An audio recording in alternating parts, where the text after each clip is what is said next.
ఎన్టీఆర్ కి video call చేసి బోరున ఏడ్చేసిందట సమంత. సమంత అయితే కన్నీళ్లు పెట్టుకున్నట్టుగా తెలుస్తోంది.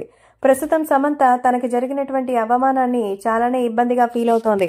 అసలే తనకి గతంలో నాగ చైతన్యతో విడాకులు తీసుకోవడం, అలాగే తన గే అయినటువంటి ఒక అసిస్టెంట్ తో క్లోజ్ గా ఉండడమే అక్రమ సంబంధంగా చెప్పేశారు. ఆ తర్వాత ఇంకా ఎంతమందితోనూ ఏదేదో మాట్లాడారు.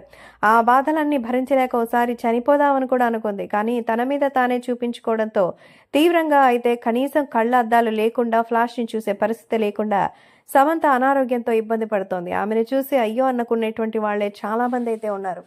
ఈ నేపథ్యంలో తాజాగా శామ్ తన గురించి మన ఎన్టీఆర్ అయితే అండగా నిలబడ్డారు. తారక్ అయితే ఈ విషయంపై కొండా సురేఖని మరి భారీగా అయితే విమర్శించారు. కొండా సురేఖ గారు కాస్త గౌరవమైనటువంటి పదవిలో ఉన్నందుకు చాలా సంతోషించాలని, లేదంటే ఇప్పుడు తను చేసిన వ్యాఖ్యల వల్ల మొత్తం సౌత్ ఇండస్ట్రీ అంతా ఇబ్బంది పాలవుతోందంటూ మండిపడ్డారు. అంతేకాకుండా ఇప్పుడు సమంత అయితే ఎన్టీఆర్ కి కాల్ చేసి కన్నీళ్లు పెట్టుకుందట.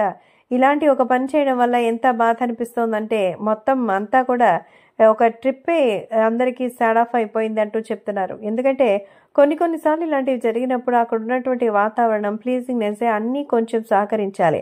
కానీ ఇప్పుడు సమంత విషయంలో మాత్రం చేసిందంతా తప్పని ఎన్టీఆర్ చెప్పడంతో సమంత కూడా ఎంతో ఎమోషనల్ అయింది. నా కోసం ఎట్టకేలకు ఇంతమంది సపోర్ట్ గా నిలవడం చాలా ఎమోషనల్ గా అనిపిస్తోంది.